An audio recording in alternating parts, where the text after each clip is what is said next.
We'll start the last section here. Andrew, thank you for being with us today. I was trying to place back, I think it's been a couple years ago, saw him and a gentleman from ECU do a presentation on this. And like I said, that was the number one thing that people said they wanted to learn about at the last couple of events we've had. So that's what we lined up today.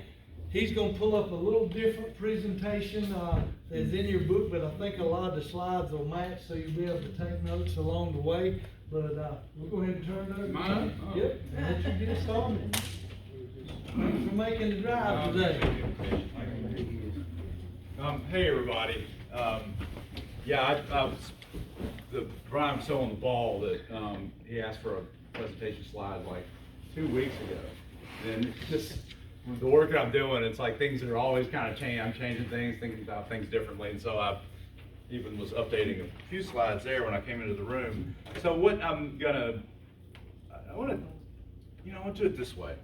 So I'm pulling the presentation, it's right there, straight off the website.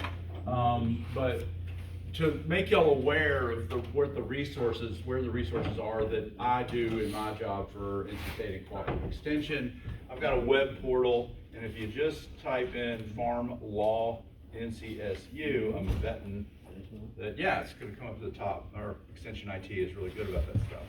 And so that's it. It'll really load here in a second, but you can see I deal with a bunch of different topics in farm succession, land use, property taxes, zoning, water law, things like that, and then on the agribusiness side, address a bunch of issues there too. And so I pulled my presentation just straight off the site, because everything that I do, I pretty much just put under these banners. And really all you've got to do, if you're looking for information on a topic related to law and taxes and things like that, just put it in the search bar, and if I've done anything on it, it's likely going to come up. And so here's where this is coming straight off the site. So this is what I'll talk about today. Presentation slideshow. Hey, there we go. So and my apologies if any of y'all have seen me present before, or this is old hat to you. It never really is, because this topic of farm succession for me is one that really never gets answered.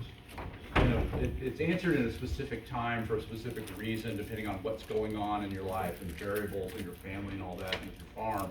But things are constantly going to be changing as the life of your farm business, as your life, as your family's lives, all that, and fortunes and reversals proceed. There's always going to be little things that you're tweaking, and so I look at it very much as a organic, ongoing process.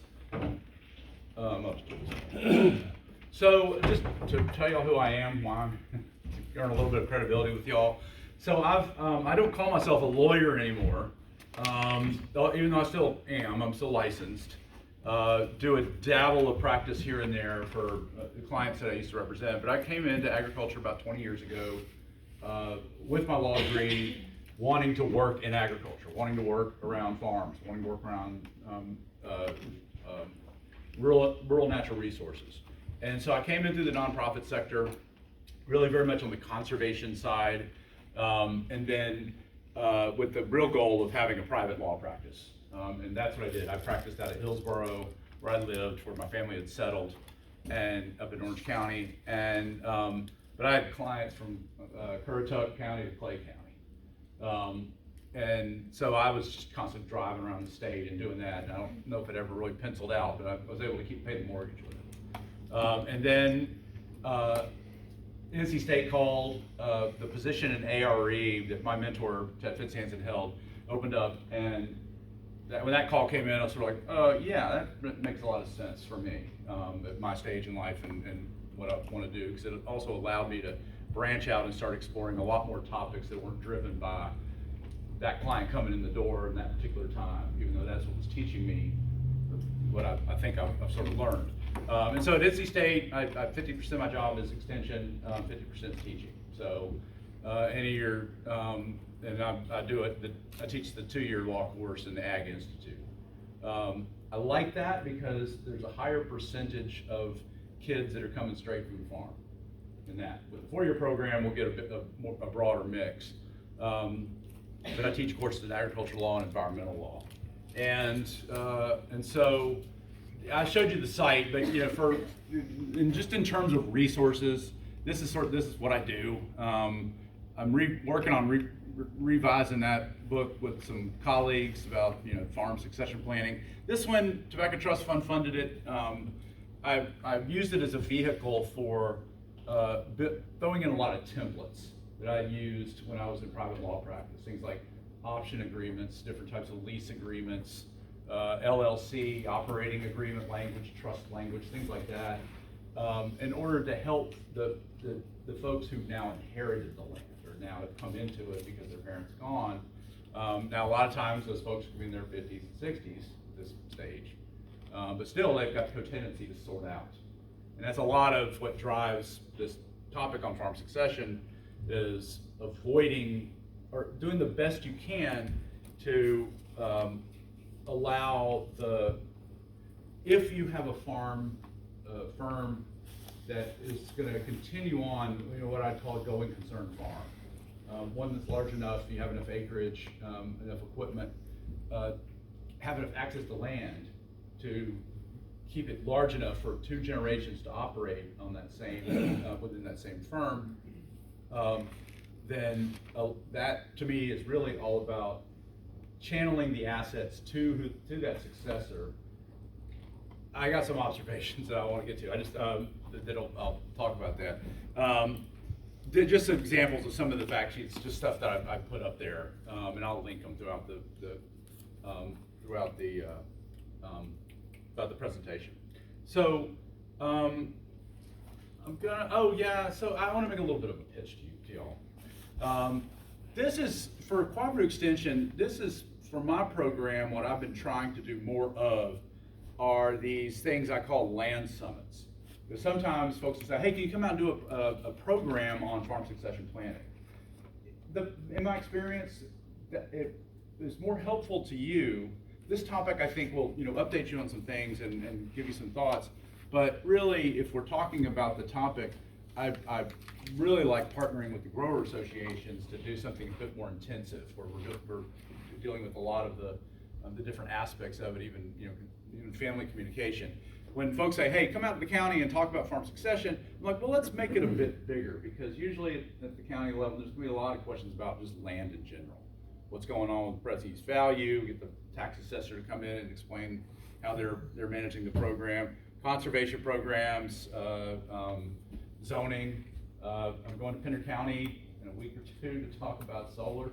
That's going to be interesting. But you kind of get the idea. That's what that's generally what how I'm trying to communicate on these topics, apart from being online. Okay, so a few observations. And this, I want to go ahead and say up front that my experience as a practicing lawyer working with farm operations, families who own farm operations from in the, I guess upwards of the 10,000 acre to down to the 2 acre. That even at that high level, and in the era that we've been in now since the time I was in private law practice, the state tax exemptions have been very high, relatively high.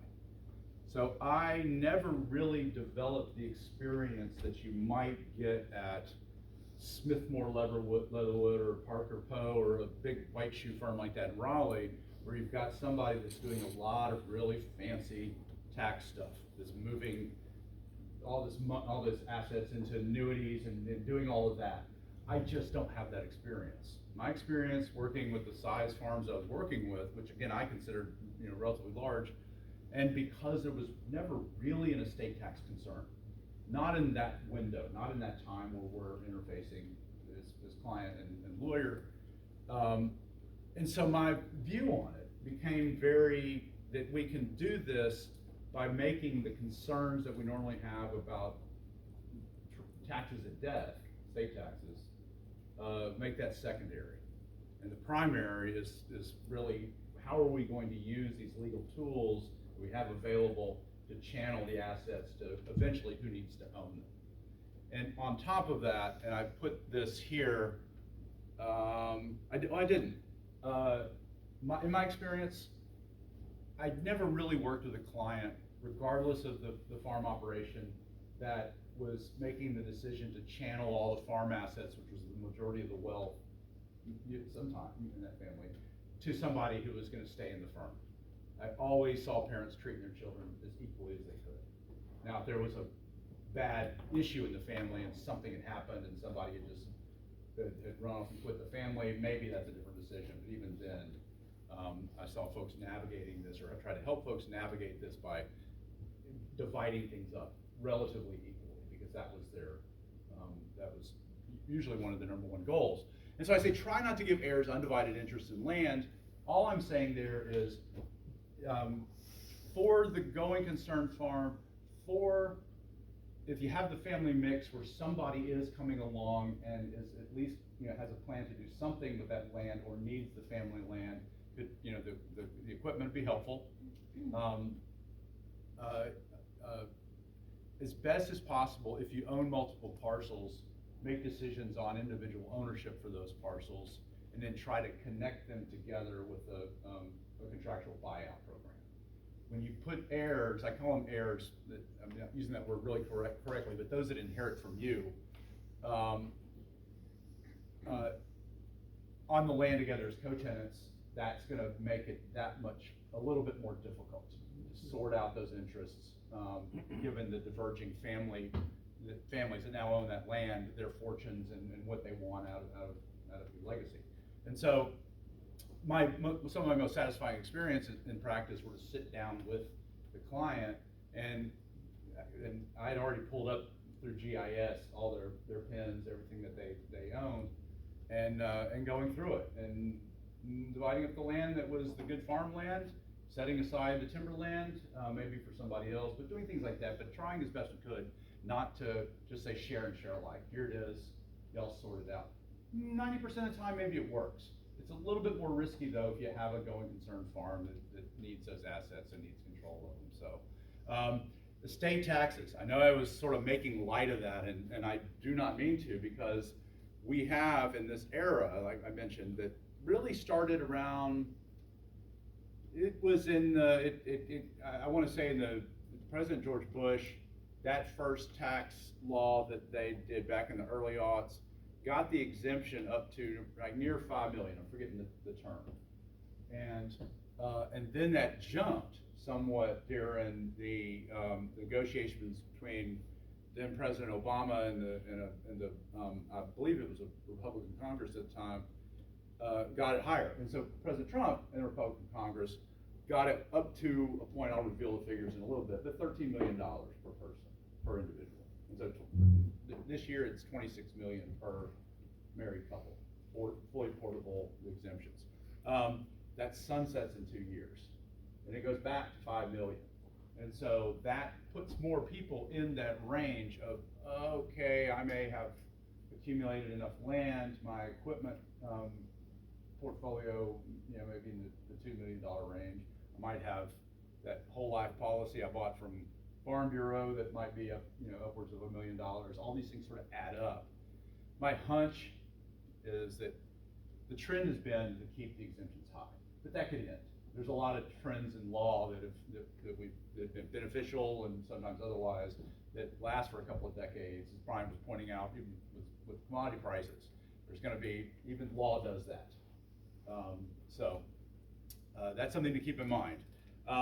I say all land dispositions must be in writing, unless that's just basic statute of frauds in North Carolina. If it's not in writing, verbal promises don't transfer interest in land.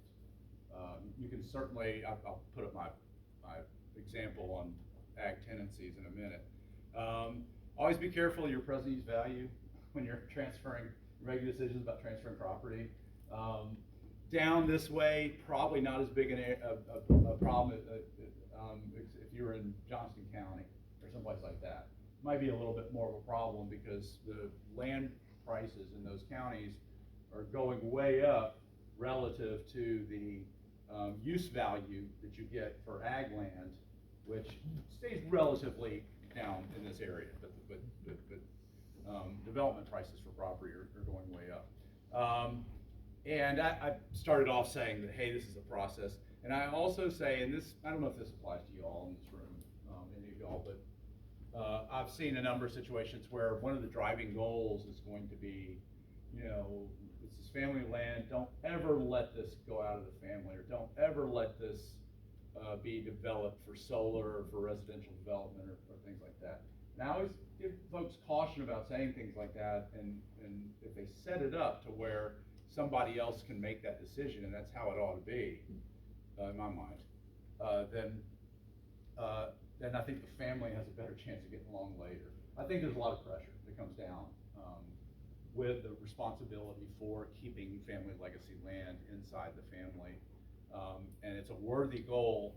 You just got to do some planning to do it, but generally it's going to have more to do with the person coming along and how they feel about it than the legal tool that you use to transfer the interest to them. So, but again, just some observations, plenty more I guess I could say. But this is my biggest observation. That's, I think, I saw that sign one time and I was like, hey, I'm going to take a picture of this to sum up how I view this. And when I was talking about not having, you know, doing a lot of fancy footwork with the state taxes and annuities and all that kind of thing, again, just not my experience. I'm not saying it's not needed for any of the situations in here, but to my mind, just working with my clientele, this to me is my guiding principle, is to try to keep it as simple as possible. And for me, that was always trying to help the client as best I could understand what was in their instruments, understand what was in the LLC operating agreement, understand what was in the trust and what some of the contingencies were in there. Again, to me, it's relatively simple, understanding how different pieces of property might be connected to individuals by option agreements. And so that I put that in there because I try to use it as the guiding principle. The other guiding principle, I was involved back when I was in private practice with a shutdown of a poultry plant over in Siler City that had gone into bankruptcy, the Townsend's plant over there. And I ended up representing with a group of lawyers a bunch of the growers who had just had their contracts just abruptly stopped by the new owner that bought it out of bankruptcy. And so we got in and sued. The sad part is that at the end of it, it was group of farmers against group of farmers.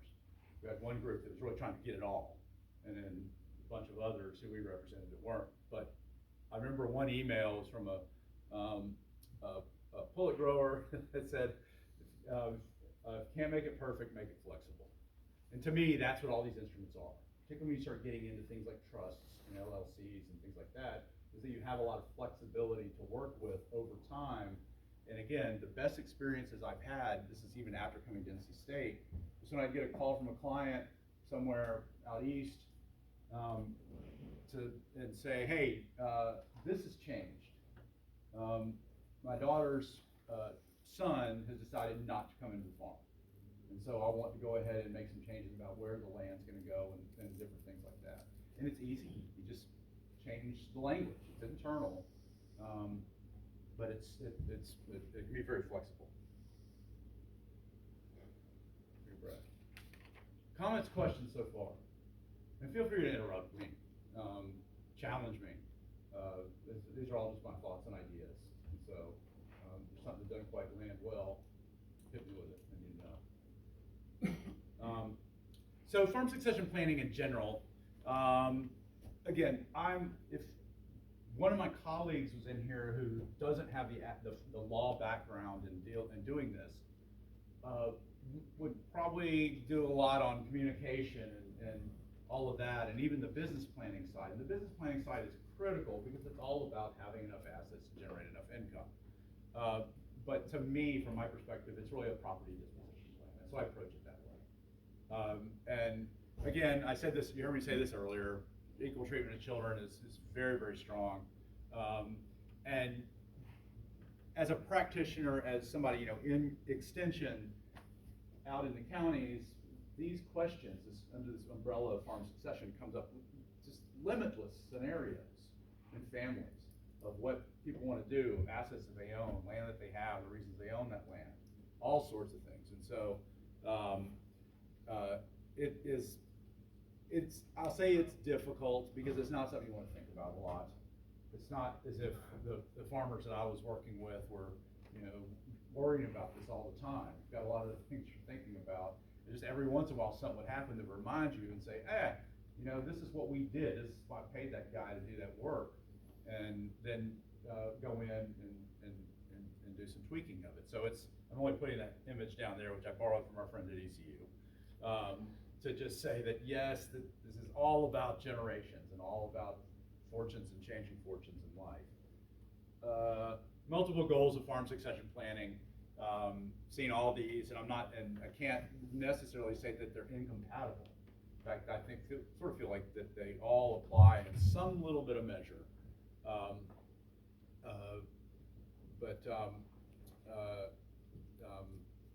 But again, everybody has their different things that are driving them at different times.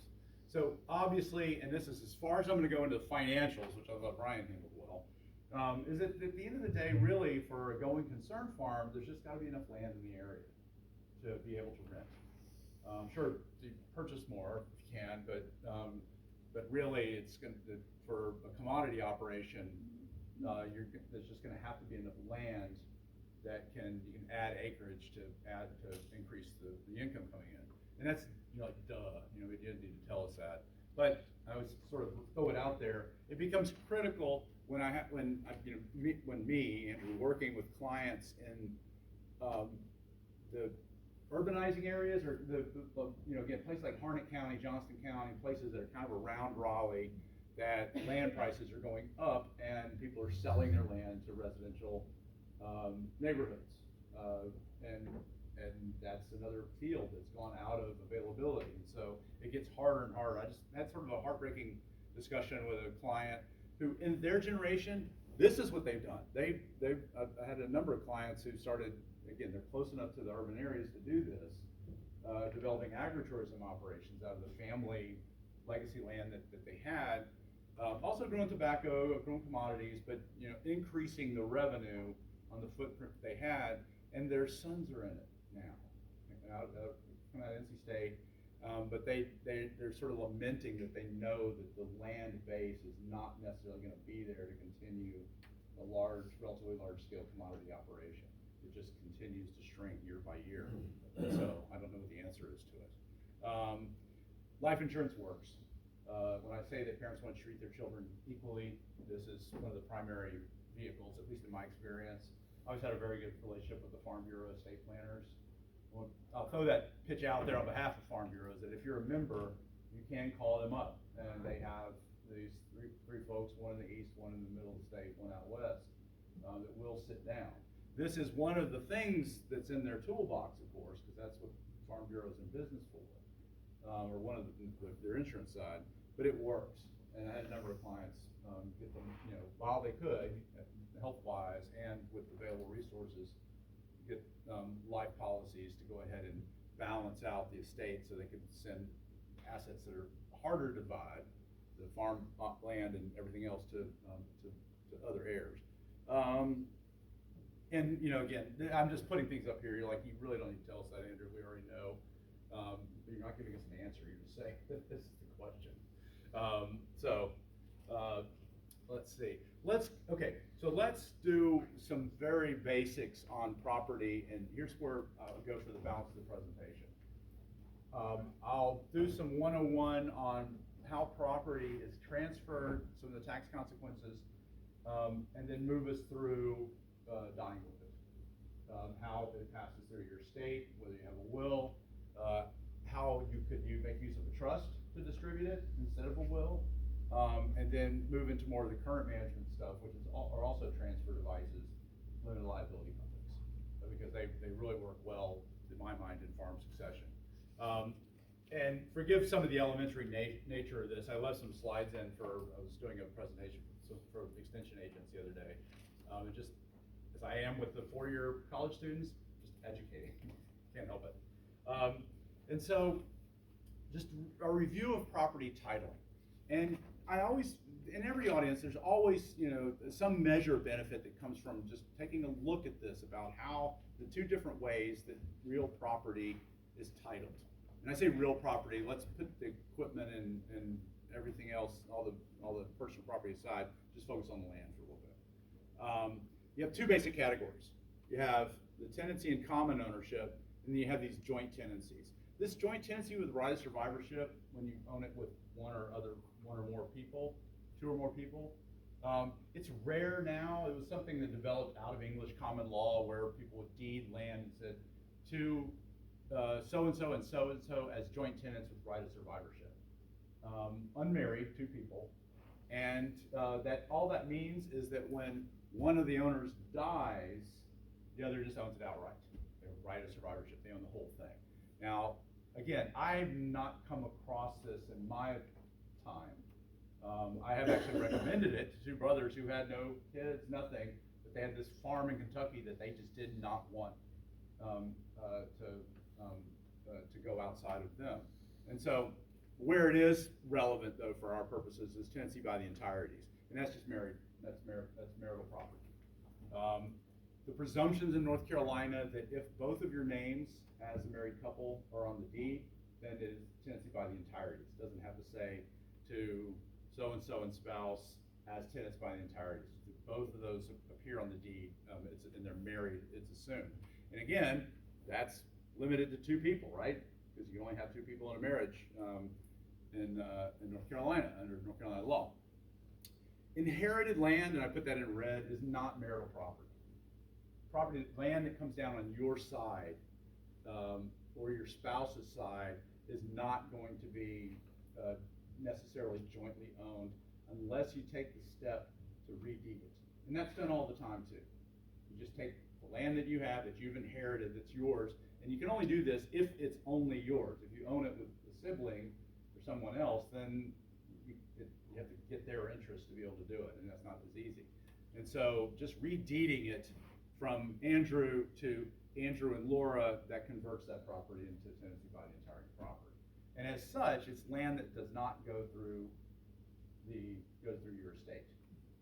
It will eventually, maybe if your spouse holds on till death, go through his or her estate if they don't sell it, if they don't remarry, all these if they don't.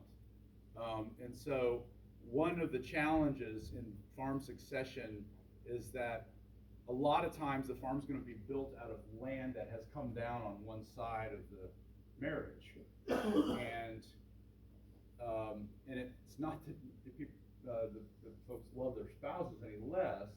It's just addressing the contingencies to the farm successor of that land becoming owned by the spouse and the spouse remarrying, which is okay. And when that happens, it increases the possibility, I say that the possibility of the universe expands, that those land interests could then route to another family, right? Or somebody else could get their foot on that ground. And so a lot of the estate planning that I would do, particularly with trusts, is when land would be coming down on one side, that person who owned it is putting it in a trust, taking care of the spouse after they're gone, but making sure that the spouse doesn't get a beneficial interest and has a way to go ahead and move that land interest outside of what's needed for the operation or the family in general. And so I have for those of you in the room who are interested in what the property rights of a surviving spouse are, I wrote, one of the articles that I put up there, the fact sheets, I wrote an article on that. There's a few eye openers there about some of the rights that a surviving spouse has in their deceased spouse's land. One give one reveal is that within 6 months of the spouse's death, you as the surviving spouse can elect a life estate, and all of the land owned by the deceased spouse. That's a tricky thing, I think, because that could complicate the use of that land by a successor in terms of collateral financing, and now you have a life tenant who actually has sole possession of the property for their lifetime. So anyways, I had an article explaining all of that. That aside, tenancy in common, that's the share and share alike. That's where you inherited your land with siblings, usually through a will that just was a simple will. And when I was in private practice, usually what I would be updating, sometimes I'd be updating a trust whole hog. Somebody would come in, they'd had trust done 10, 20 years ago, and they'd come back with it. Maybe they'd gone through some sort of program, and they didn't really know what it was, and they wanted further explanation. Most of the time though, and I would just recreate it. I wouldn't update it because I had an instrument that I used. Most of the time though, it's somebody coming in and updating the simple wills. They got drafted after, or executed after they got married, had young children, hadn't built up a significant equity interest in the farm, hadn't bought land really yet, hadn't inherited land yet. And so there wasn't a lot at issue there. Really the primary issue in those early wills is suggesting that one of the grandparents become the guardian for the children. And so those sit there, and they're perfectly valid for really until the time of death. I want to say this, is all these things I'm talking about, the English common law is built around one certainty, and that is death, is that no one lives forever. And so it's always a given that land is going to transfer to somebody. And so again, in life, it's up to us to route that. But this to me is what I'm, in my practice, what I was usually working to try to prevent siblings from co-owning the property without some other document available there which gave one of them a foot in the purchase door. And you'll hear me start to use this term, internal marketplace. A lot of what I'm doing here is, with these instruments, is creating, again, what I call an internal marketplace, where the family members are the first ones at the bidding table, or at a table where there's a process for appraising the land, and that type of agreement is enforceable in court if it ever comes to that. At the least, it's a basis for, if the parties have to go into mediation at some point, because they just can't make this decision, it gives a basis for ultimately that agreement being struck. And I'm going to give you the information from North Carolina Farm Mediation Service later. So anyways, but that was that. Life tenancies, do I go into that very much? Let's see, I might have gotten rid of the life tenancy. Yeah, I'll do this, and I'll go back to those other things. I was not a huge advocate of using life estates in the farming space. Reason being, it complicated two things. It complicated using the land as collateral, because mom and or dad had to now sign the note, sign the deed of trust, or at least the deed of trust for that farm credit loan. Never really liked seeing folks in their 70s and 80s, have to do that if they're not involved. The other big one is timber. I've been in several cases where either the current generation, mom, dad had carried them down to a lawyer somewhere, and it was probably about 1,000 plus acres at stake here. Most of it timberland, but all the farmland their son was now farming. And she wanted the trees. They were ready to go down, and she needed the income. And more specifically, the son's spouse said, no, that's going to be ours, and you can't have it. That causes problems, causes dissension. I had another one where the parent wanted to cut the trees, and the remainder interest, the children, were saying, no, these are these oaks. We have them as part of our agritourism operation.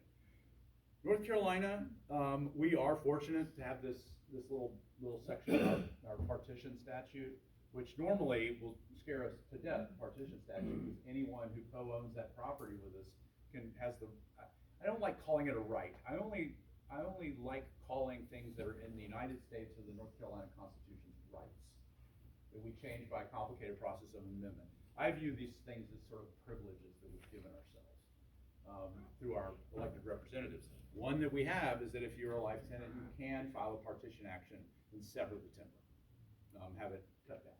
And so I think that's a very useful tool that we have. And so, and again, I'd written an article for the National Woodland Owners Association sometime back about a case where, yeah, life estate kind of went south. It ended up in court and obviously in a court of appeals opinion. So for beach houses, for things, small property is not going to be used for cultivation or for timber production. Fine, I'm okay with that sort of thing. It's just I didn't prefer them in the farming space. Okay, so this is our family. Brian, how long can I go for? You got another 45 minutes to an hour if you need it. Don't want to bore y'all. Forgive me for using this as our family farm, but I started doing this, I think it was back it was after the pandemic at least, but the Godfather turned 50. You know, I was familiar with that family. So I was like, I'm just going to go ahead and use that as my family because there's all these things that happen. And so I'm just using this family really in the relationships to illustrate the transfer of property, how it works under our law, and how we might deal with it. And so what we're going to pretend is that the Corleone crime family is really a farm family. Now you'll see in the image that I pull up, there's going to be, you know, it's all trees. I did this really because I figured if I'm in front of an audience, no one's really going to know where that is. It's not this county. And so here's my setup.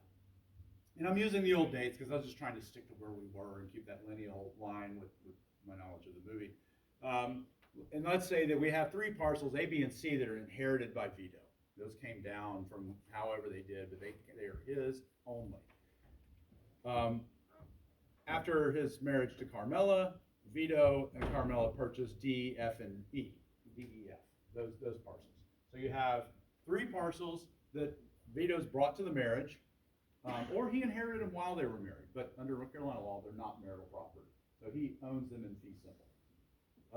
These, because they were purchased by both, and both their names show up on the deed, that's going to be tenancy by the entirety property. So that is marital property. That's property that's going to automatically go to the surviving spouse. So I'm gonna pause there from our family and jump back into a little bit of this stuff.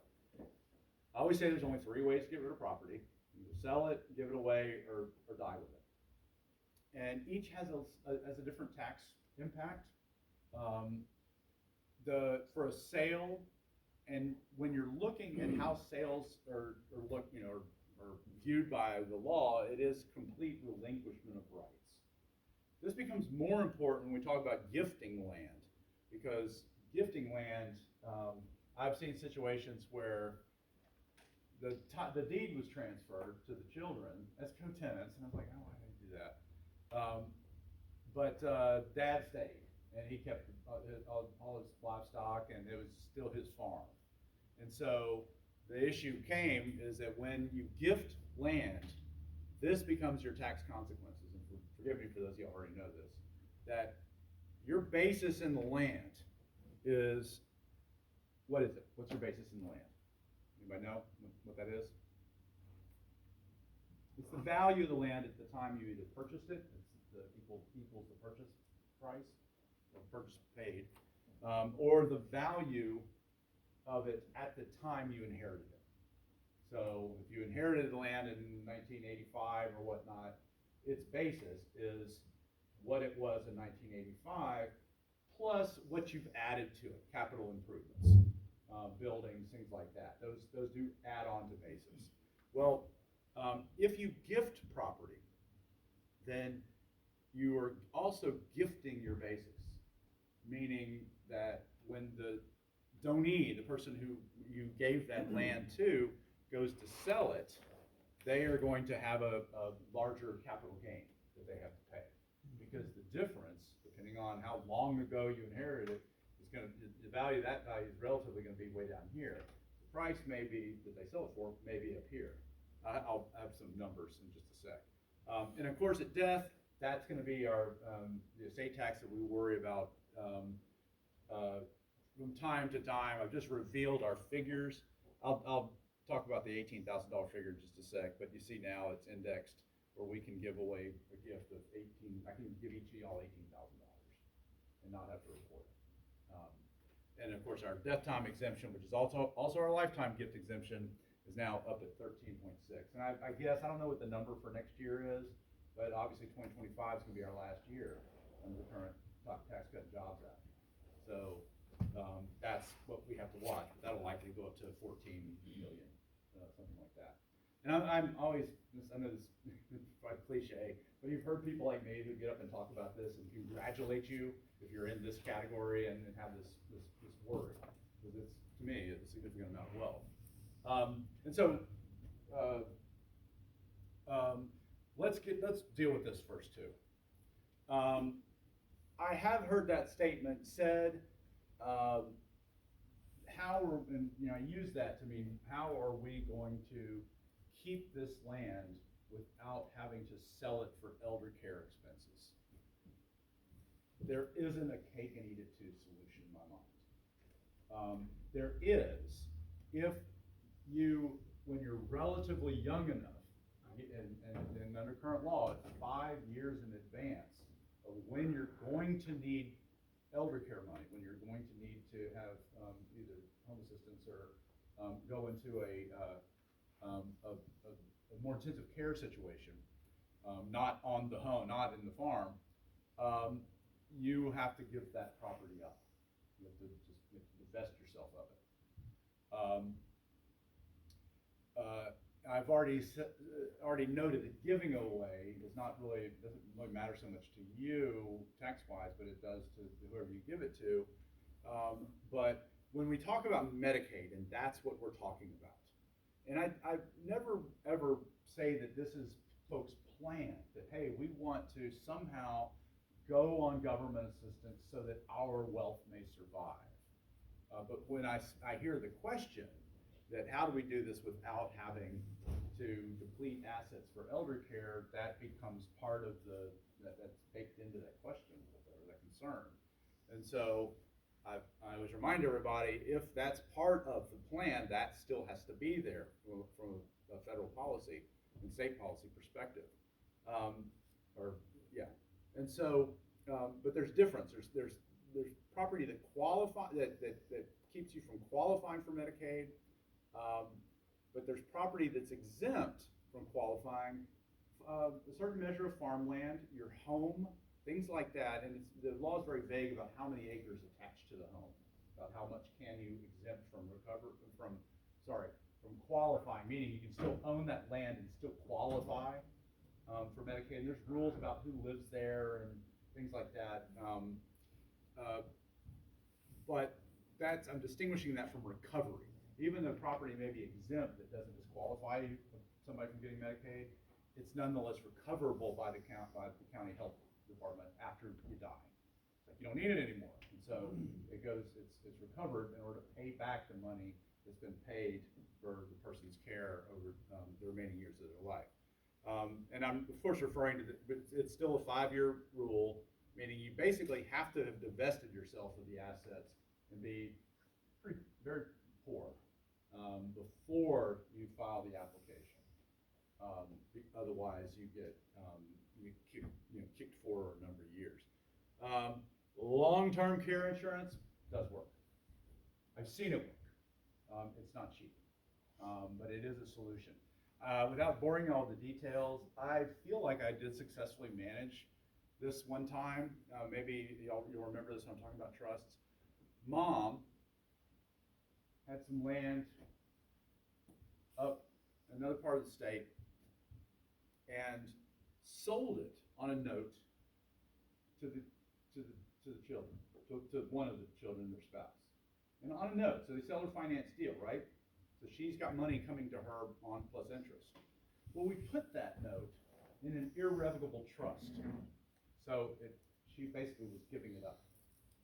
And so It's depending on the trustee of the trust, which is the person who bought it, continuing to use farm rent, timber income, things like that, to pay, but also pull money out of their pockets to pay for things that she needs and stuff like that, that's not gonna come from public assistance. So there are ways to navigate it. I'm just sort of also saying, in addition to not being a very advanced tax attorney, I'm not a very advanced elder law attorney. I know where to look for the rules, but they do change from time to time, and I find it to be a very sticky situation when we're talking about holding on to wealth and assets and keeping them available for farming. So moving on from that, here's our family again. Put them back up. So powers of attorney, these are also an essential part of what it is you're going to do. That y'all already are familiar with powers of attorney just with the FSA office on behalf of your some of your the landowners you rent from. But for succession planning purposes, this is one of those life things that while you're alive, it's not disposing of property, but it's giving other people power over disposal of that property if you've given them that power. The two basic types, there's the durable power of attorney over the stuff, over the money, over the things. Then there's the healthcare power of attorney over you, over the person. And the difference there is they're not the same thing. The power of attorney, whatever, executing one of those, normally you're going to have to record that because that's if you're doing business with farm creditor and anybody dealing with the land, easements, anything, they're going to whoever's the grantee of those transactions must see that your power to make that decision. But the power is going to end with the death of the principal, whoever granted it. And so I've gotten the question a lot of times that, hey, I'm their power of attorney. The person passed. And then someone say, hey, well, I'm their power of attorney. Well, you were. Now you may be their executor if you're so named in the will or otherwise qualified. But the healthcare power of attorney, I look at it as a very critical document. I mean, not having one in my own family had some ramifications years and years ago when I was young. But it's also the place when I would do them where I would start having that conversation as best I could with either put living will language in it where here there's someone in the middle. Imagine you're in the situation that you didn't want to be in. You're being it looks like you're not going to survive. You're only being kept alive through the artificial means, but it's still up to somebody who has that healthcare power of attorney to say yes or no. And so we have living will language, sometimes called those advanced medical directives, where you're bypassing the person who has to make that emotional decision. You're speaking straight to the physicians themselves. And I'm not saying it's an exact science. I started to get worried about this stuff during the pandemic because some of the language is in these would be, artificial respiration, kept alive by that kind of thing, and that's what was one of the key treatments at that, in the more severe cases during the COVID era and stuff. I say at that time when it was as severe as it was. Anyways, those are just going to be when you go to an estate planning attorney, when you go to somebody that's doing this work, that's just going to be part of the package. It's not something that merits a ton of discussion. It's just that sometimes, though, folks independently do step forward and secure those documents. So here I'm just putting it in context. Vito and Carmela, they've executed powers of attorney and healthcare powers of attorney, and they did a living will as well.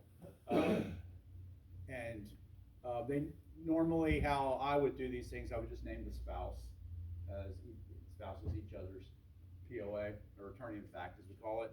And the successor would be really I don't like to differentiate children this way, but the most capable, most business-minded, perhaps. And that one here, at the time, is going to be Santino, Sonny. He was sort of the successor in waiting to this farm family. As those of y'all familiar with the movie know that Vito's injured in a business disagreement sometime in just after World War II, and so we assume that any healthcare decisions had to be made, were made by Carmela during that time, although that may not have been the culture of that. Property disposition tax implications. I'm sorry I'm jumping around on y'all a little bit, I just realized that.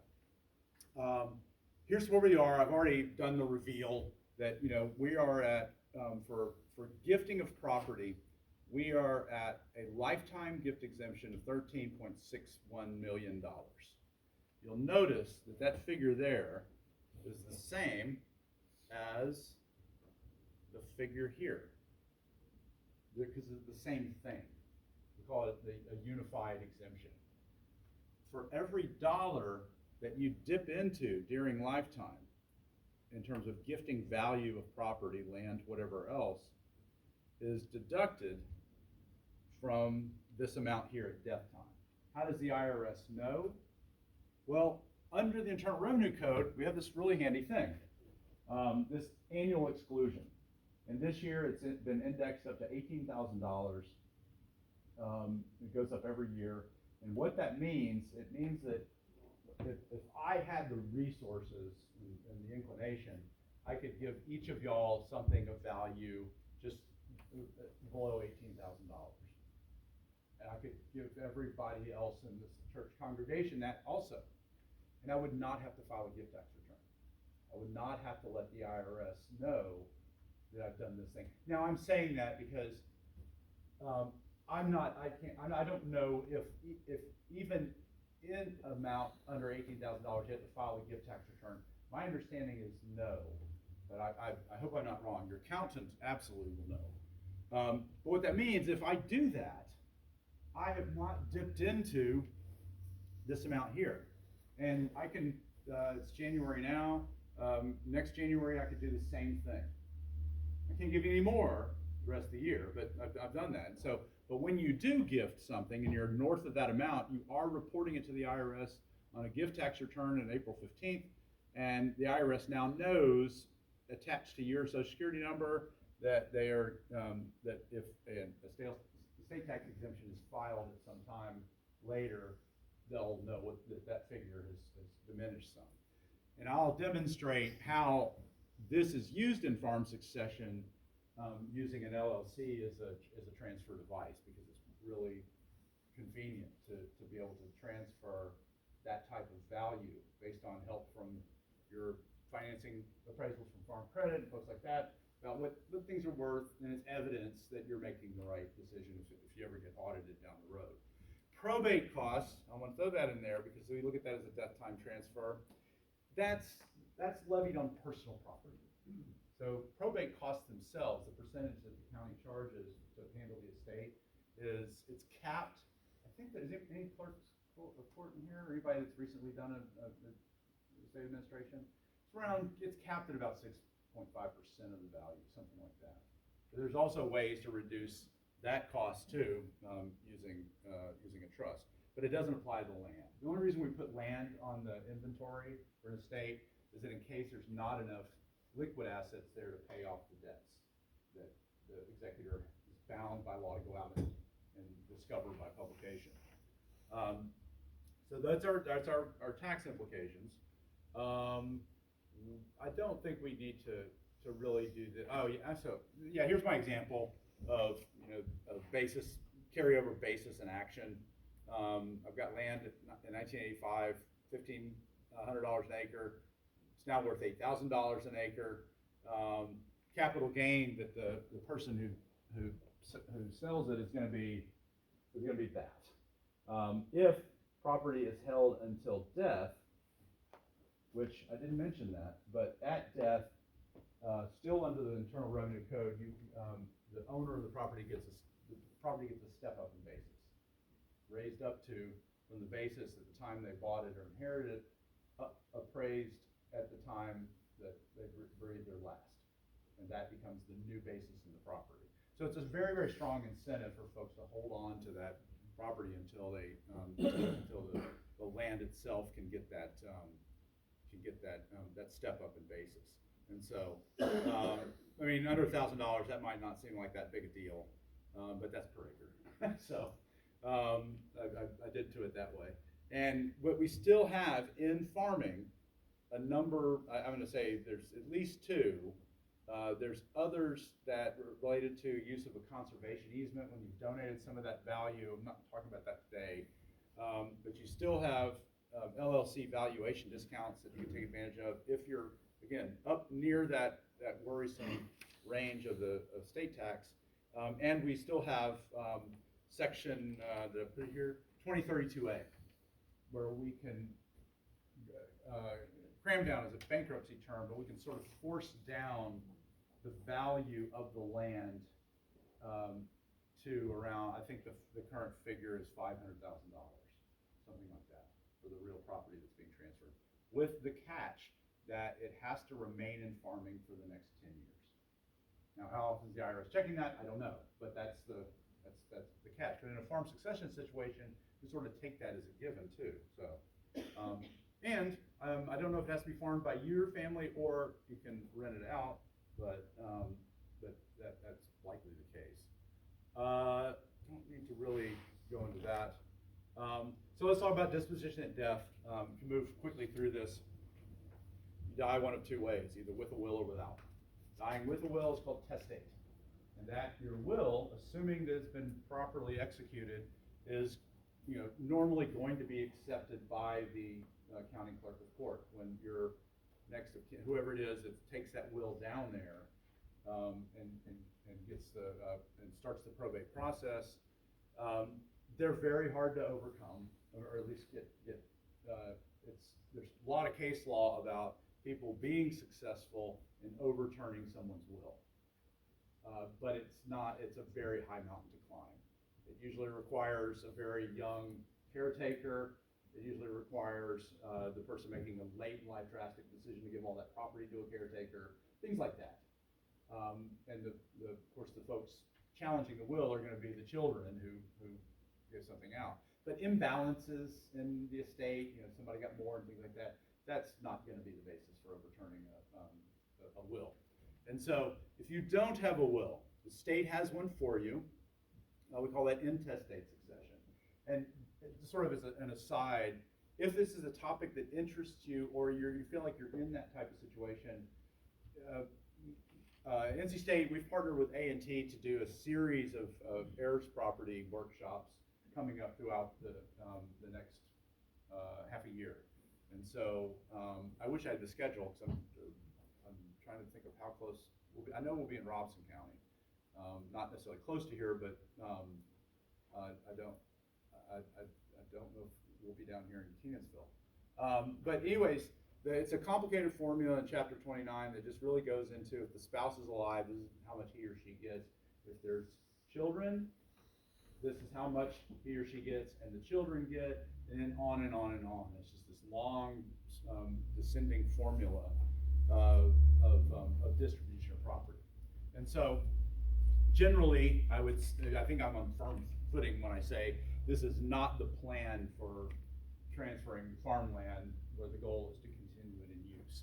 Not saying it's going to go out of use or out of the family. It's just going to be it's just going to be much more difficult for those who come behind to wrangle the interests back into a place where it can really be used efficiently. So, will legal concepts, just to bring y'all's knowledge on wills up to speed. In law, our first day of wills in law school, they taught us this phrase, volantitem et ad mortem. Sorry to those of y'all who actually did study Latin. I never did. The furthest I got was etymology, studying word roots. But the will speaks at death, meaning that a will is just words on a paper while you're alive. The person you've the one that's directed its creation. It's you can change it as many times as you wish. You can tear it up, do a whole new one. You can have a codicil executed that changes a clause or two in there. But sometimes there are contests over which will is valid, and a court will have to make that. But generally, if a will is struck down, is successfully challenged at the in court, and the court strikes it down, let's say it's appealed, and the appeals court agrees, it's not as if the people who won get to direct how the property is going to be distributed. Where do you think that decision goes? Yeah, it goes to the Intestate Succession Act. It's like, okay, it's almost as if the will never existed. So now the property is going to pass by intestacy. So I throw these terms up because they're usually standard in wills. This one, not so much, although I was asked to do a continuing legal ed course on this topic here. What this means, if you say, I would like this parcel, Blackacre, to go to my children, per stirpes. What does that mean? It means if one of them unfortunately predeceases you, their share is going to be preserved for their descendants. Whoever's going to be their descendants at law. Per capita, that just means that if one predeceases you, their interest and their children's interest goes away. That the land is now divided up, who are the surviving heirs. I use these fancy words, ademption. That just means that, the will doesn't have any dominion over property at all until after you're gone. And so you can sell property, you can get rid of it. And it's just not there anymore. It may be specifically listed in the will as an asset that's going to go to somebody, but if you sell it, it's just not there anymore. And so they don't inherit that. And generally, courts and will drafting, how this generally happens when you're sitting in front of an estate planning attorney depends on who it is. A lot of estate planning attorneys now, the reality of the practice is that it has to be somewhat of a middle. You can only make a living doing it if you have a very efficient process of moving these matters through, and you're using software that provides you with the documents, the basic documents.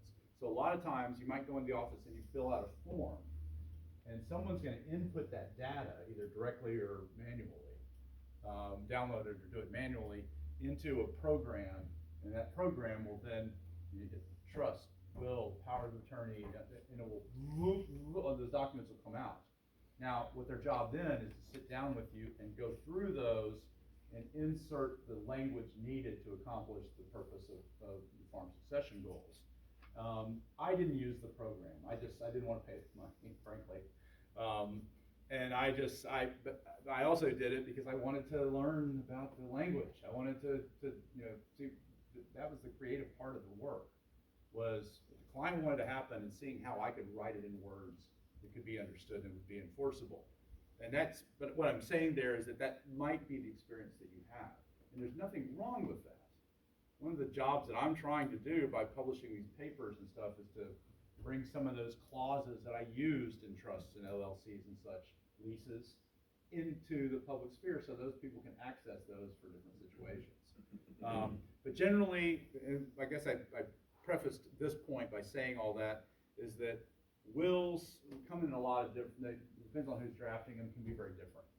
And so the best you're able to express your intent about what you want to happen, that's of course what the court looks at. And so the rule in North Carolina is intent of the testator on the four corners. So it's like they're not going to take evidence from other people about what is what he meant by that, if they can look at the four corners and come to a decision based on the words on the page.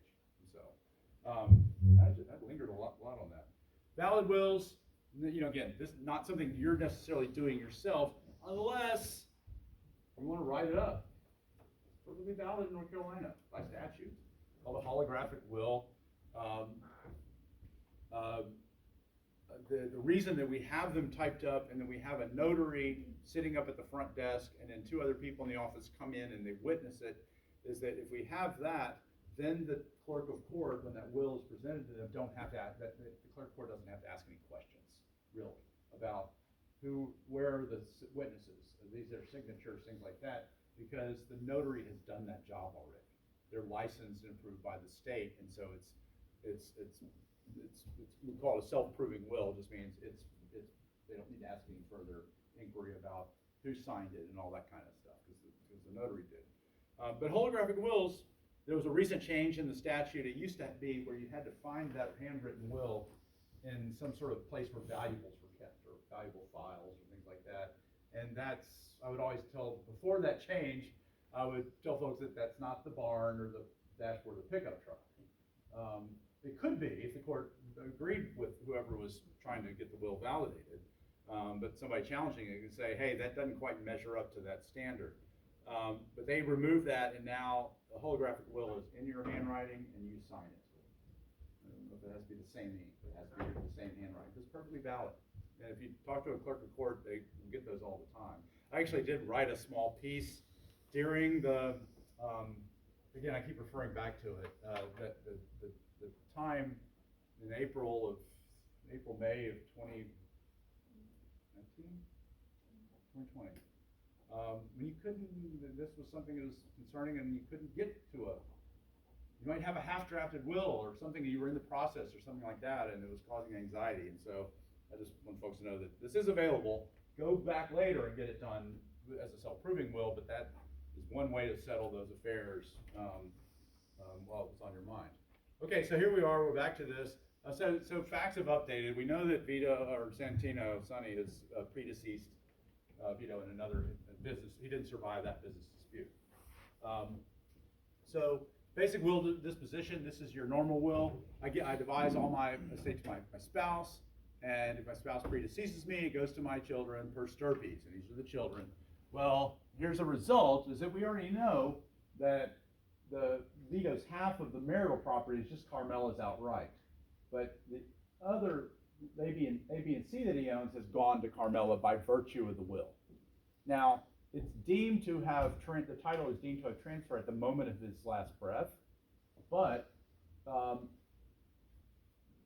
the will still needs to be, it still has to be validated by the clerk of court. If it never is, and I don't even know what the statute of limitations would be on that, if it never is, it will be darned hard for anybody to prove ownership other than by looking at the intestacy statute, because if there's no will in the estate file, there's no estate opened, then you have to assume that the intestacy statute has distributed those interests. It doesn't mean a will could be produced later that can be undone, but I can't imagine a more expensive process.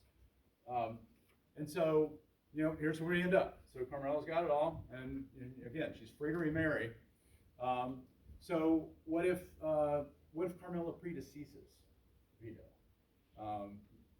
Didn't happen in the movie, but let's say this happened here. She's not going to inherit because she's gone. She's no longer a living person, and so the second part of that disposition is going to apply. Sonny has predeceased, and so but we're preserving it for stirpes. His share is now going to go to his 4 children. Now, I don't really know what to do with Vincent, because we know from the third movie that Sonny does have other children outside of his marriage. But I've kind of kept that aside for now and just say the operation of that, his quarter, because there's 4, is going to end up as 1/16, and of course, Fredo, Michael, and Connie, they get their each have 1/4 of the estate. So here's the result. The print's too small, sorry. But you see what we have here now. What are we calling this? I would say this gets into the realm of heirs property, because we have more than 3 or 4. We're still in the same family, the same lineal family, but we now have 2 generations. And any one of these, when they come of age, can go to the court and file for a partition of the property. And they have an interest in each parcel. It's not up to the court to decide, well, how about we trade, and do all that. The court does not get involved in that sort of thing. That's going to be up to them. And the partition statute also doesn't give the clerk jurisdiction to make those types of decisions, or a superior court judge for that matter. I know I went through this, and I know that there's a number of you in here that have served as executor. I have not yet. My spouse has twice. And those of y'all who have done it know that it's a bit of a job. It's hard enough that the parent's gone, but in our daily lives, we now have this thing that we need to do. And so what I always encourage folks is to the extent possible, try to keep as few assets in what would otherwise be your probate estate as possible. Either by using survivorship accounts with bank accounts and savings accounts and things like that, where the survivor is your spouse, or it's whoever you designate the child. That's not probate property. That is automatically that other person's property, and you list it on the inventory, but you don't have to pay it's not calculated into the fee, and it's not something that's divided up by the will. it's already been predetermined by that designation with the bank. Your nomination of executor is just a nomination. The clerk doesn't normally turn away willing executors, except sometimes if they have a felony. That I've seen that. I've seen that happen, and some clerks talk about that. But all the clerk is doing is ensuring that whatever device is dividing up the property, whether it's the will, or if there was no will and you as the next generation have gone to the court to open up an estate, which you can, and either get appointed as the administrator, or the court might appoint a local lawyer as administrator, because local lawyers do this and get fees from it. All the clerk's concerned with is that whatever law applies to distribution of property is executed, is seen through. They're not concerned one whit about who gets what. It's not within their purview or their power or authority. And it's not within the executor's purview, power, or authority. So when folks argue, when siblings argue over who's going to be the executor, or worse, I say worse, you as the person who's created the will fret over this, about I don't want to cause any trouble between the kids because one's going to be jealous of the other. It's not something to get jealous about in my mind. It's like, you got the executor, so I'm going to continue to do what I do in my life, but you're going to now have that to do. Now, there are plenty of situations where, yes, the lack of trust can be there, and when that's there, the person to go complain to is going to be the clerk of court, and you usually do that through counsel. But again, generally, at this point, it's in nobody's ability to do any sort of horse trading with assets, with land, with equipment, with anything. Everything just owns a fractional interest of it, according to whatever the distribution device was. And so when I talk about wills, if we're using that as our disposition device, be as specific as you can. And I'll go in here, I'm moving into trust and LLCs, but the issue for me with farm equipment, in the farming space, is that at some point, not that people want stuff, but people want money generally, or the value of something.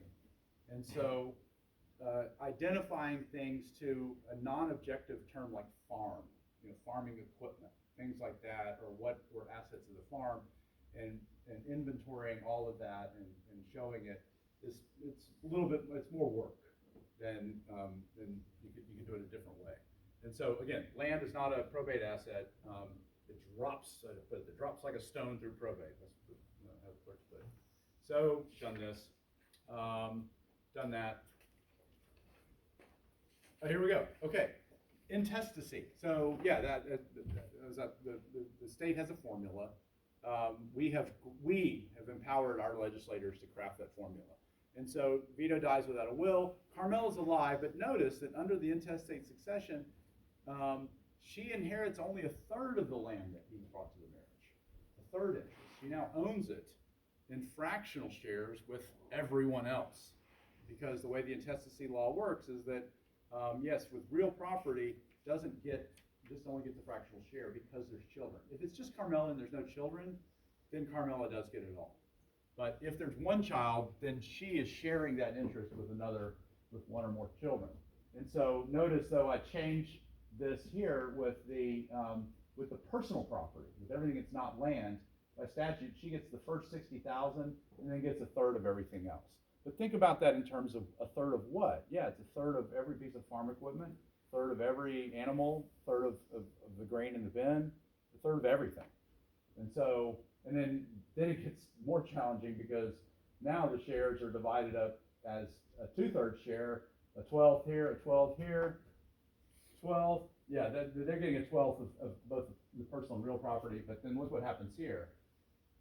Sonny's widow is not part of this formula, but his children are, and they're getting 1/48 shares. And so you can see how this can rapidly start to diffuse in terms of property interests. It's somewhat apocryphal, but always the fear is, or at least we talk about in heirs property situations, is that someone's going to come along and buy that 1/48 share on a song. And then with that, they're going to file a partition and happen to be the one standing at the courthouse door with enough money to buy the entire property at auction. Does happen. I don't have any research about how often it does happen and how often the purchaser of one of these interests is successful in seeing through their diabolical plan. We just don't know. That's, now that I'm in academia, I may be able to ask that question. How do you manage these tenancy in commons? Well, this one, gosh, it's gonna be tough. Although we might have minors here, and so Sandra can serve as their guardian, but now they're treating with her, right? And what she feels like is best for her children in terms of their interests. But she has the say as their guardian over their, or she has to speak for them, in a sense. And so, how are they going to come together and wrangle this into some sort of unified agreement, either people buying each other out or doing something like coming together and actually doing a tenancy in common agreement, or everybody agreeing to purchase options and things like that. I'll say this, I've worked on projects like that in private practice. The only time I was ever really able to resolve one was with the timber partition, because that generated cash and everyone got some cash, and people were like, okay, that felt good. Yes, sure, I'll sell my part. And it worked out. But when I'm going out in the extension world, out into the counties and talking about these documents, and yes, I've drafted up a tenancy in common agreement. Do they work? There's this fellow named Leon Geyer, who's also a mentor from Virginia Tech. Years ago, 15 years ago, I heard him say, standing where I'm standing, and he said, you can't paper over people. You can come up with all the documents you want, but it doesn't mean that everybody's going to be like, oh, I can't act this way, I can't feel this way because I agreed to that. It's just not how it works in human nature. What the documents do, if they are executed, is at least gives the person who wants to get the benefit from the document a foot in the courthouse door. And we know that's not free, but maybe it's a better alternative to just saying, forget it, I don't care, let's just let it go. And so that's what the documents do, is they allow you to be there without, if you try to get in there without the document, you don't have, the door's closed to you. There's no interest in writing or anything like that. But these are tools that I would use. Like I said, I use this, but I was more in favor of using an LLC and an LLC operating agreement for land holdings and operating farms when there was enough land to worry about. But options to purchase, you're going to see me talk about those in a little bit, because I was a fan of options to purchase. Now, I would execute those sometimes between siblings, but most of the time, I would put them in as an obligation in a trust. And I'll do the reveal now, but one thing that I would routinely put in trusts, when we've divided up land parcels we've equaled out the value somewhat among the beneficiaries of the trust, before the trustee can execute that deed from the trust to that person, that individual also has to execute a right of first refusal in favor of their siblings. And I wouldn't call it a right of first refusal, because I don't want you competing with a real residential developer. I want rather something called a right of first offer, meaning before you can even go sign that listing agreement with the real estate agent, you've got to come to me, and we get to try to work this out before you put this on the open market and before somebody else comes in with a lot more money to buy that.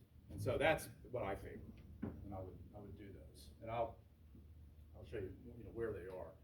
So let's talk about trusts. When I'm working with operating farms and farm succession, yes, sometimes I was using a will if that's what the client wanted, but most of the time I was using a will that poured everything from that person's estate into a trust, and then the trust now owned that property, and the trustee was responsible for executing the terms of the trust. Why did I favor that? For two reasons. One, I've said that the est volitum at death, the will, at the time you breathe your last, those property interests have now been bequeathed and devised, and they're not undone. There's no mechanism by which they come back and then get redistributed. That's done. And there may be folks inheriting those that shouldn't be. Maybe they have a challenge in their marriage, that the marriage is coming to an end, and we don't want that asset to somehow, even though it's not a given, but somehow end up in the equitable distribution estate. There might have somebody that's been in a car accident and now is on Medicaid. Somebody who's disabled anyways, can't own assets, otherwise they're disqualified from getting government assistance. Or somebody just has a drug problem or gambling problem or things like that. The reason I like things going into the trust, for that reason, is that the trustee now can say, time out. Let's see if everybody's ready for their property distribution. If there's not, the trustee has instructions and power to hold on to it, to set it aside. It's not like you're going to disinherit somebody. It's just that they may not get that chunk right at that time. And so, and again, remember, I'm using the trust because I just found it as a place where I can stretch out a little bit with my language. And as I mentioned earlier, the other reason I like them is because for my mind, it was easier for the client to come in and easily identify a section 7.1.2, the Blackacre tract off so-and-so road.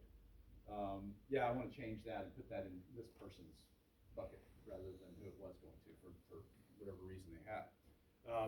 But one of the other reason, even though the executors are also bound by fiduciary law in North Carolina, so are trustees. The trustees are answerable to the beneficiaries. They are for malfeasance or for whatever reason. If there's something happening that the beneficiaries of the trust don't like. Because again, the trustee has broad powers under 32-25, but those powers are also constrained by what you, as the person creating the trust, have directed them to do. Your direction in the trust overcomes their ability to sell the land. Excuse me, in other words. It's a separate legal entity. The legal owner of the assets that go into the trust is the trustee. But again, they're bound by the instrument itself. They're bound by their fiduciary powers. The beneficiaries are who you would call the heirs, the people who are going to take title to these assets. And so the language of the trust controls them, they're private.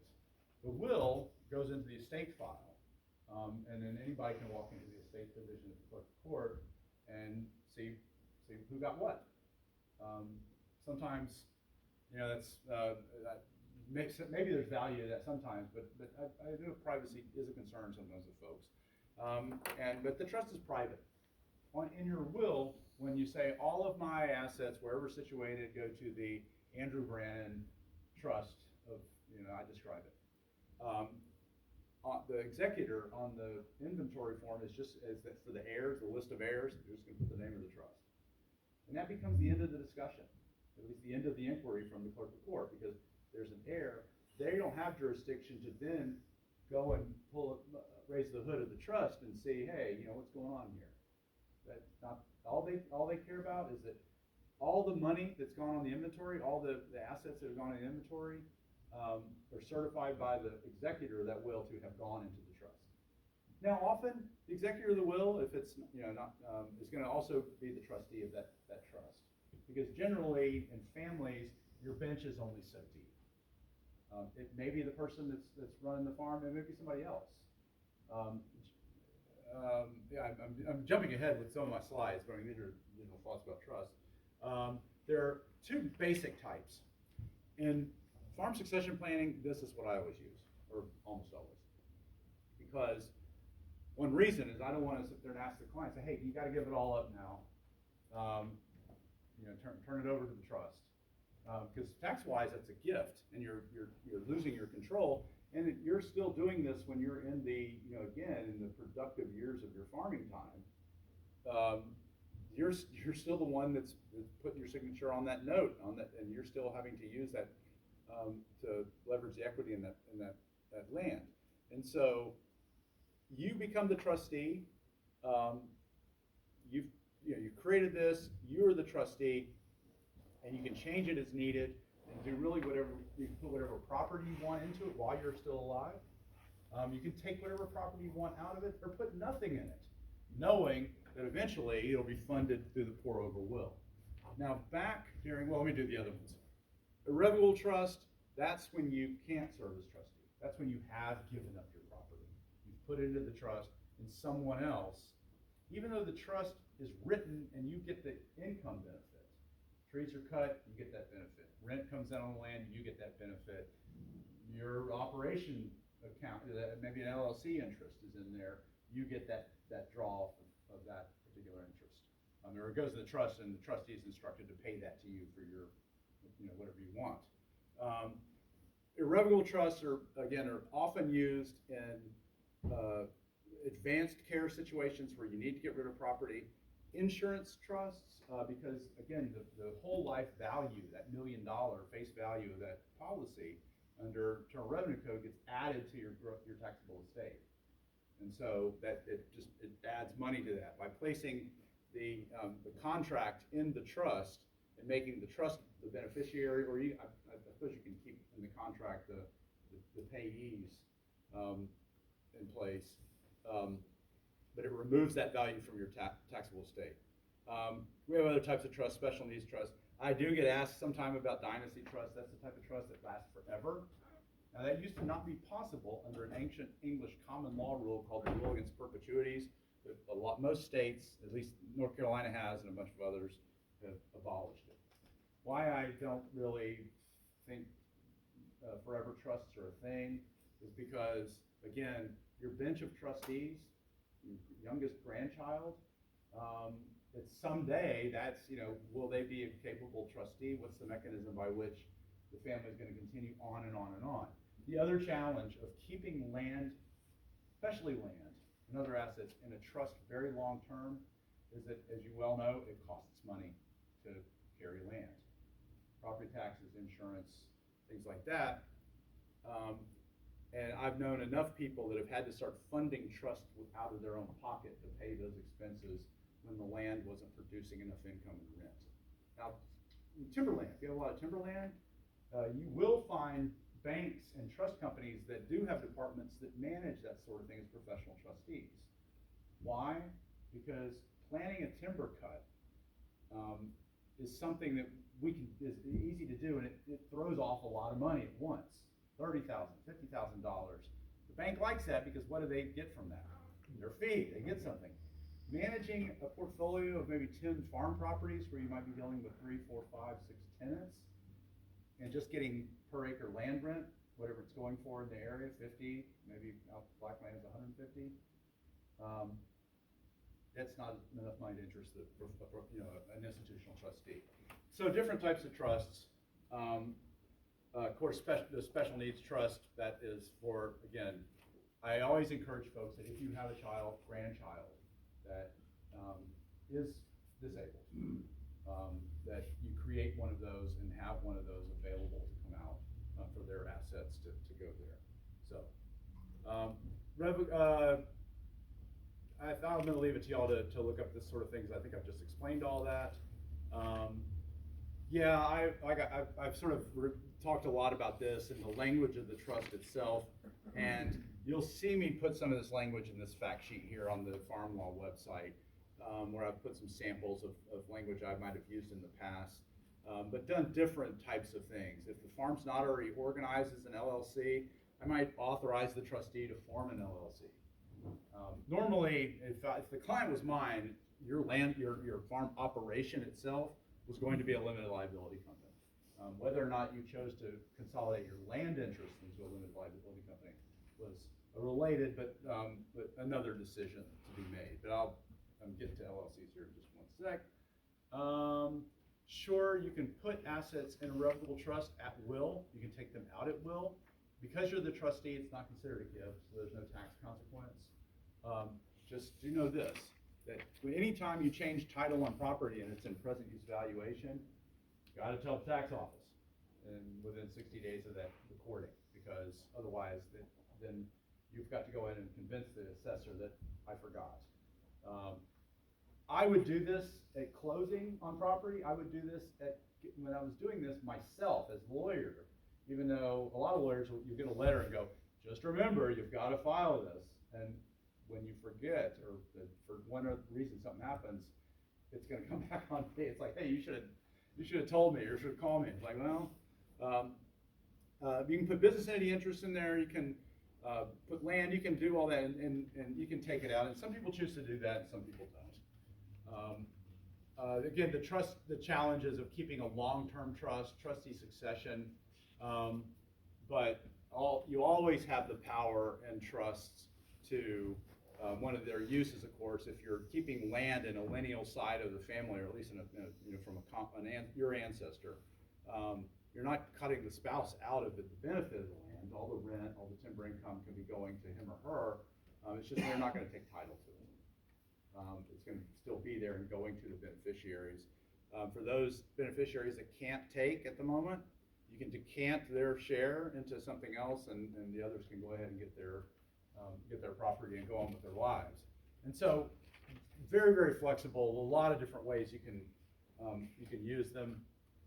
I'm sorry for this graphic. I used to have a much better one. Somebody told me it was too confusing, but I just discovered it again yesterday, and I'm going to maybe go back to it and redo it. I've just tried to illustrate, what this might look like with Vito and Carmela. Here's his inherited land. It goes to his will. The will just pours it right into the trust. And in the trust, Vito has said of that land, let's say he has a house in tract B. Tract A, and I'm saying and farmland, but let's just assume that's farmland. Tracts E and F, you see that they're going to different folks, but what I've done is that the trustee, let's assume it's Michael in this scenario, before Connie and Fredo get theirs, they've got to execute, and the trustee will record a memorandum of an option agreement, so that anybody that Connie or Fredo tried to sell their land to is going to know on initial investigation that they got to do something first. They've got to go to Michael and sit with him and come up with a purchase price for that. And I've done things where I've obligated seller finance notes sometimes, so that Michael doesn't have to go to the bank and come up with $5 million in that moment. Number of different ways it can be done. And so I've put over here, and here's where we're going to go now, just for a little bit longer, that's all right, and talk about LLCs. But you see here that I have, whatever share Vito still owned to the LLC, it went into the trust, and that was distributed to Michael. Again, I never would really use trusts, and I would resist it if asked, to keep them going for 2 generations. I like to just use them for 1 generation. Because in my mind, if you're having to protect the farm from the next generation, there's already, I think, a problem there in the succession plan. And so, but I have done it, and the client, I think at this late stage, is having remorse, having done this many years ago. They were concerned about their son's spouse, sitting with their son's spouse to get anything. But there's ways around that, obviously, and first of being in state law. Let's talk quickly about LLCs and their use. Okay, here's the result. Everything's in trust. It's all right there. Use of business entities. So, to me, and I get asked the question a lot, it's like, well, can I use a trust to hold the business? Just me talking. There are things like use of business trusts and things like that. I don't have experience with those necessarily, but they are a thing. But I've not seen them used with anyone I know doing this type of work, or me specifically.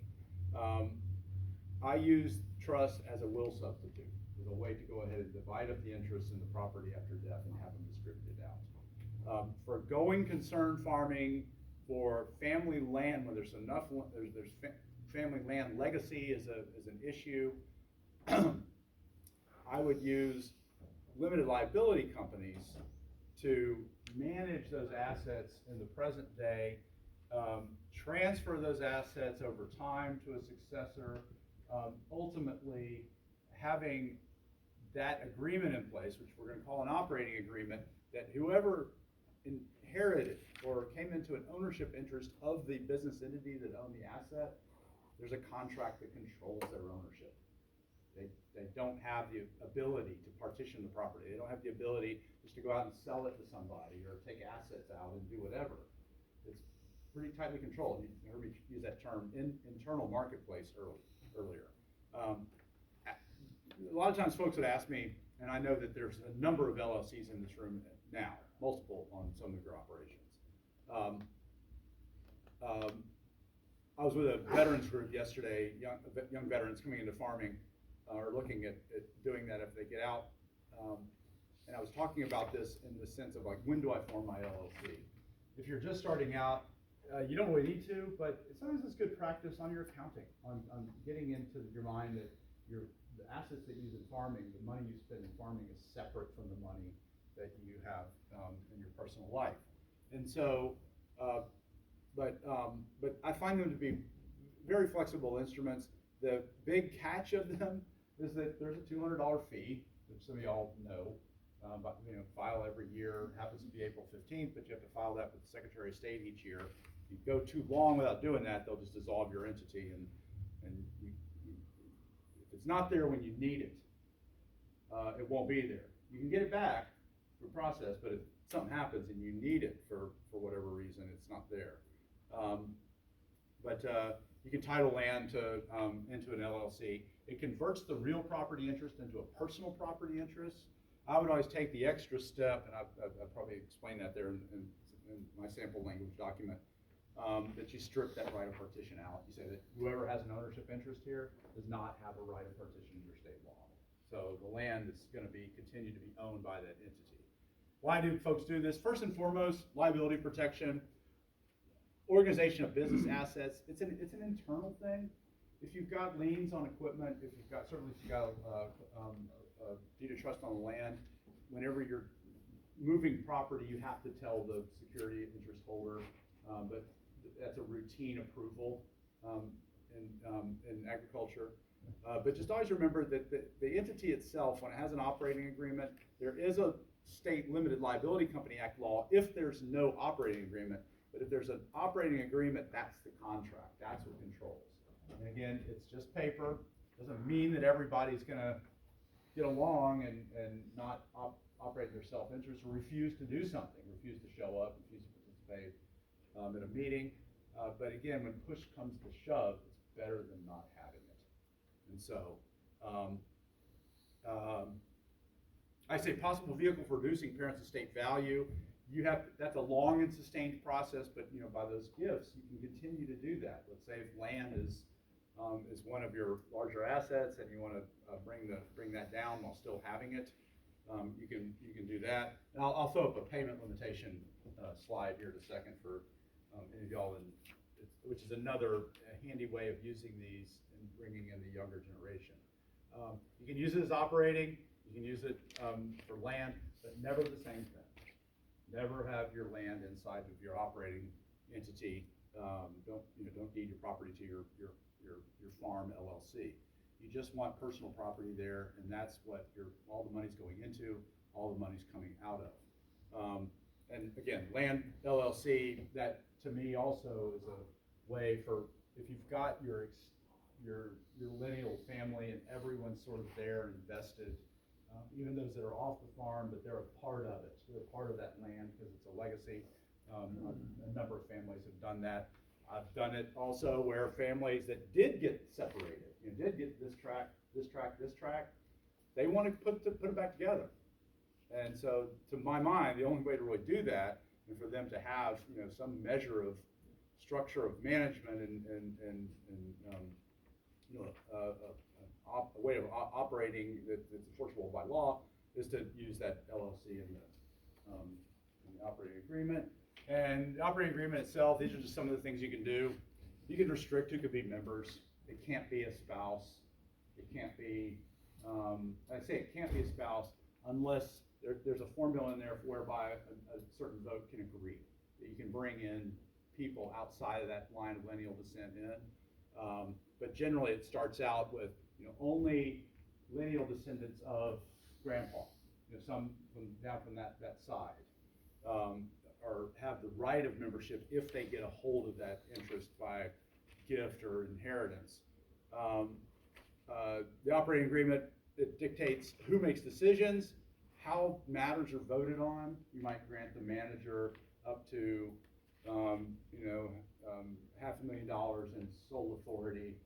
it's something bigger, or if it's selling land, or if it's making a big decision of dissolving the business, that's gonna take a vote. But the big thing to me, the nuclear core, is this internal marketplace, this buy-sell agreement, where anybody who wants out or is falling out for some reason, either disability or they've died, got a divorce maybe, and are worried about their interests going into an equitable distribution estate in court, that triggers these buyout options, and again, seller finance note. You might have to come up with 10% of the purchase price of its value. There's an appraisal process built in there that the parties have to follow. One person doesn't like the appraisal, they can hire their own, and on and on. So, but I'll throw this out here too. A lot of times you might have your farm organized as an S corp. I've had family limited partnerships come in the door where under North Carolina law you can convert those into LLCs. The reason I used LLCs is just more of a generational thing. It's like this, they were sort of invented back in the early 90s up in the Midwest, and now they have spread all across the country, sort of taking the best part of the corporation, which is the limited liability and fractional ownership, and the partnership, which is much easier to manage, because they are managed as basically as partnerships. But you can have an existing corporation and accomplish a lot of these same things by drafting up a stock purchase agreement and just attaching that to whatever your current entity is. Transfers, again, gifts. I didn't update my figure here, sorry. That's last year, but I've done this in a number of situations in the families. When I run into them, sometimes now, they're still doing it, and I'm like, yes. That each year, and they have the paperwork to do this. I mean, I would draft up this suite of paperwork, and I have samples of, as usual, I have samples on the website of gift declarations and things like that, to where you would get your most recent financing statement from Farm Credit or whoever, and that's good enough to go on. I think that's defensible evidence of value if you were ever audited. And you just calculate out. What I would do is I would do this thing here. It's not in the statute. It's just a sort of a kind of a tip of practice. I would divide up the entity into units. For example, and not because there were 3 initial members, but let's say there's 3 initial members, I might say there's 3,000 units. Just a thing that you can value and transfer, like stock. But it's not stock. It's just a unit. It's just this thing you make up. But it's baked into the operating agreement. Everybody knows what they have, and you can take the total value of the entity. If it's a land entity, the land appraised value. If it's the operation, the value of whatever's in that, and then divide that up by the number of units, and now you know how much a unit is. And if you divide $18,000, or you can do the math and get to a place where you know how many units that represents. You can do a gift transfer, and the next generation's ownership increases just a little bit. But keep doing that.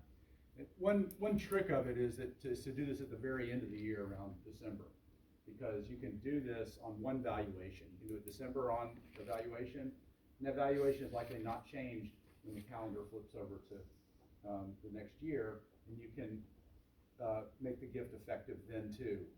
So you're essentially doing 2 $18,000 gifts. Now, of course, you can't do this again until the following year again, but it's a way of doing it off just one valuation.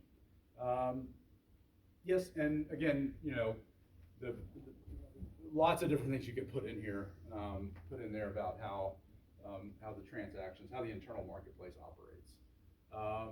I wanted to throw this in here just because everybody in here knows where we are in terms of our payment limitations. The catch with LLCs is that the Farm Bill does not recognize an LLC as a partnership, even though the Internal Revenue Code does, even though it acts like a partnership. The Farm Bill treats a limited liability company as a single payee. So if you're farming in partnership altogether, and each of you have your own limits, your own payment limit, capped at 125, I think is still right. Then if you all combine into an LLC, then you only get one payment limitation. You're going to lose that benefit under the Farm Bill. And so the way around that, and odds could be that there are folks in this room that might have done this. I'm going to bypass that, but that's a relevant thing. That's when you can go forward with this. It's just the criteria that the Farm Bill regulations put out there about anybody who is having an interest in this type of arrangement has to be actively involved. But sometimes it can be pretty minimal. Just showing up at the meeting might even count. But otherwise, you're not making the day-to-day farming decisions or even the big farming decisions. But as I just said, that's kind of the situation. So here's a very basic setup, but it's also a handy way to bring a younger generation in to a larger entity. Because let's say that you're farming on your own as an LLC, and I've seen a number of different situations where, let's say, one of the children they've been off with it'd be a sibling or with a friend or somebody, a cousin, and they've started to kind of rent their own land and do have a little bit of independence. At some point, you benefit from the efficiencies of transferring the going concern and what's there, the equipment that's still there, whatnot, by go ahead and forming a partnership, and your existing entity just becomes a partner, and you can claim however much of that partnership interest you want, 90%, whatever.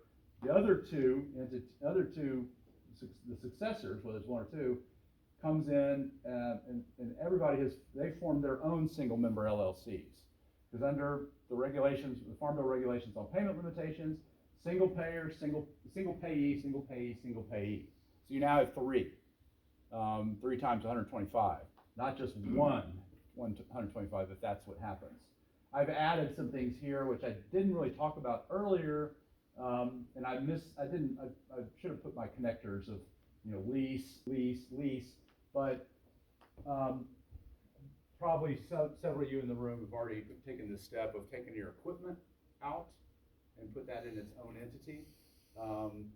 In my experience, the larger the farm, the bigger this becomes an asset portfolio to the owned land, because you're renting all that other land, and you only own so much. And so, and because this is such a high liability component, because that's what you're hauling around out there on the road from farm to farm, it's better to isolate this in its own entity and lease it back to the partnership, because the partnership is responsible for directing where this goes and who drives it. The partnership is employing the person, you, a child, someone else, who's driving the equipment and whatnot. And so it's the partnership and its relatively limited assets. Inventory on hand, inventory on hand, whatever's in the bank, that has that exposed if there's an accident and for some reason, I'm saying some reason, insurance isn't able to cover the claim. And I have seen that happen a number of times where the insurance covers part of the claim, but they can't settle the entire claim because it's just higher than the amount of the policy or what the insurance company is willing to settle. And so here, you don't have the normal exposure of liability where each partner's assets are exposed to the actions of the other partner because everybody's contained in their own LLC. Your personal assets are outside of all of this. Everybody's personal assets are outside. You may hold on to your land, or just you and your spouse and whatnot, or you could take the step of putting it in an LLC if you want. You might add trucking LLC if you have a fleet and you want to go ahead and isolate that relatively high liability class. But again, you're tying everything back to the operating entity just with leases, which are not things you file, you just execute them, and they're reasonable, and you're paying payments. You're everything's arm's length transaction, but that, to my mind, is the evidence that allows this type of structure to hold up when if push came to shove. And so, but like I said, I'm just using that as an example. One thing I didn't mention real quick, because you're like, well, that trust was nice, Andrew, but what about my spouse? Well, before 2010, 9 or so, before portability, estate planners would always create two trusts, one for each spouse. Why? Because each spouse might have had a $5 million exemption, estate tax exemption, but it wasn't portable. And so if you're the first to die spouse, they died with their estate tax exemption unused, it just went away. And the effect, though, is that all the property was inherited by the surviving spouse. And the estate tax exemption wouldn't be sufficient to exempt all that wealth from a tax. And so when portability came along, you used to have to elect it. Now I believe it's automatic. But now you can just create one trust, because we know that, at least under current law, if it happens to change, you'll know. But under current law, it's the 13 million that Vito has is now going to be portable over to Carmela in addition to her 13 million. So the family essentially has $26 million in estate tax exemption. Again, figure's going to change 2025, or maybe it won't, but we know that something has to happen to keep it at that level. So, that's oh yeah. So the very end of it, there's what happened to the co-tenancy, and by using some of these, got a better structure to pass these land interests. I didn't, again, I haven't put the operations, various operational entities into this formula. I need to. I want to put this out there. I sort of serve as an advisor to this program. I'm not a member, and I'm not a trained mediator. But in 2018, the Farm Bill authorized these nonprofits that were forming as mediation companies for agriculture. I'll say that this entity, North Carolina Agricultural Mediation Program, is housed out in Cullowhee. You know where that is? Well, opposite end of the state. And when I first discovered that years ago, I was like, what are you doing out there? The farms are this way. Just happens to be there. They have trained mediators, and I go and speak to them about various things, but they were authorized, these types of organizations were authorized in the 2018 Farm Bill. It used to be that they only, they would help you mediate with NRCS on wetlands determinations, things like that. But Farm Bill in 2018 expanded that to farm succession. Do I have it on there? Farm transition, I use that word. Disputes on tenancy, disputes on equipment leases, if you happen to be organic and you lose your certification, things like that. Right to farm, even though this particular organization is not the one that's chosen by the mandatory mediation and right to farm disputes that come out of NCDA. They might be getting involved in some more, but my understanding was they dealt with a lot of other things. But problems with FSA, with NRCS, things like that, that organization offers cost-free mediation, funded by the Farm Bill. And so I thought I'd put in a plug for them. And for my part, that's me. That's where I am. That was me 30 years ago. so I started down this path, so to speak. But there's my email address. I'll say this: I hesitate because just of the mental space of having been a private practitioner and have been involved in the family situations and all the fact patterns. It's harder for me now to get very deep into individual fact patterns, although I enjoy interacting with everyone. I'll generally direct folks to resources. Sometimes I have a recommendation that you might talk to in a situation. Try to help. I'm not drafting up documents and doing things like that, or God forbid, telling you what you should do with your stuff. I've let my professional liability policy lapse, and so I'm no longer offering that advice to folks. So, but that's me. And comments, questions?